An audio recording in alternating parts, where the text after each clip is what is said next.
महाभारत काल में अर्जुन, जो पांडवों में श्रेष्ठ धनुर्धर थे, एक बार तीर्थ यात्रा पर निकले।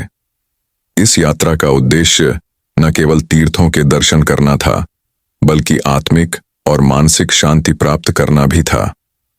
उनकी यात्रा के दौरान एक दिन वह एक घने जंगल में पहुंचे। वहां उन्होंने एक सुंदर झरने के पास रुककर विश्राम करने का निर्णय लिया। झरने के किनारे बैठकर अर्जुन अपनी तपस्या में लीन थे कि तभी एक तेजस्वी और अद्वितीय सौंदर्य वाली कन्या उनके सामने प्रकट हुई। उसकी कांति ऐसी थी जैसे चंद्रमा अपनी पूरी आभा से चमक रहा हो। वह सुरसा थी, नागलोक की राजकुमारी। उसकी तेजस्विता और दिव्यता अर्जुन को मंत्रमुग्ध कर गई। दूसरी ओर अर्जुन का तेज और उनके व्यक्तित्व ने सुरसा को भी प्रभावित किया। पहली भेंट में ही दोनों के हृदय में एक दूसरे के प्रति प्रेम जागृत हो गया। जब अर्जुन ने सुरसा से विवाह का प्रस्ताव रखा तो उन्होंने इसे स्वीकार कर लिया, लेकिन 3 शर्तों के साथ। सुरसा ने कहा, यदि तुम्हें मुझसे विवाह करना है तो तुम्हें मेरी इन शर्तों का पालन करना होगा। पहली शर्त यह है कि सूर्यास्त के बाद तुम मेरे साथ समय नहीं बिता सकते। दूसरी, तुम या कोई और मेरे नाग रूप को नहीं देख सकता। और तीसरी, मुझे प्रतिदिन नदी का जल अर्पित करना होगा।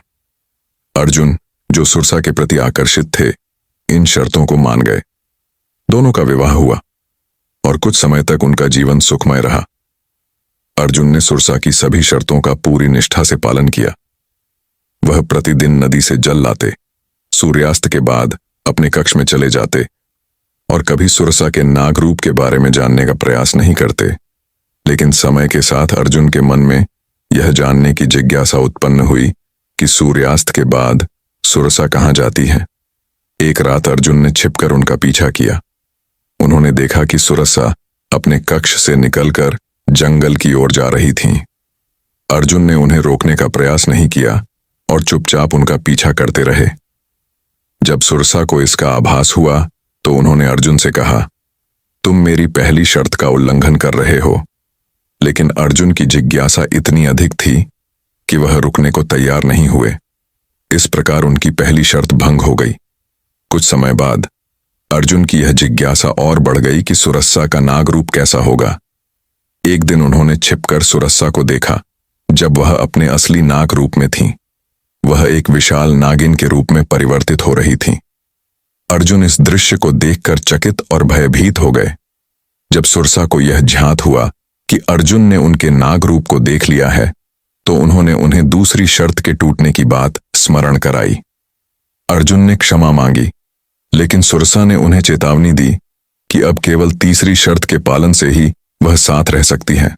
लेकिन दुर्भाग्य से कुछ ही समय बाद वह नदी, जहां से अर्जुन प्रतिदिन जल लाते थे, सूख गई।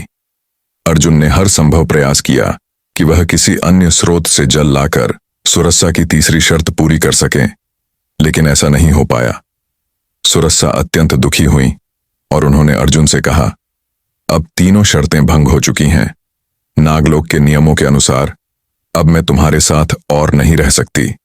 सुरसा ने अर्जुन को विदा लेते हुए कहा, अर्जुन, तुम एक महान धनुर्धर और अद्वितीय पुरुष हो। मेरे जीवन में तुमसे मिलना एक अद्भुत अनुभव रहा। मैं तुम्हें आशीर्वाद देती हूं कि तुम्हारा नाम युगों युगों तक अमर रहेगा।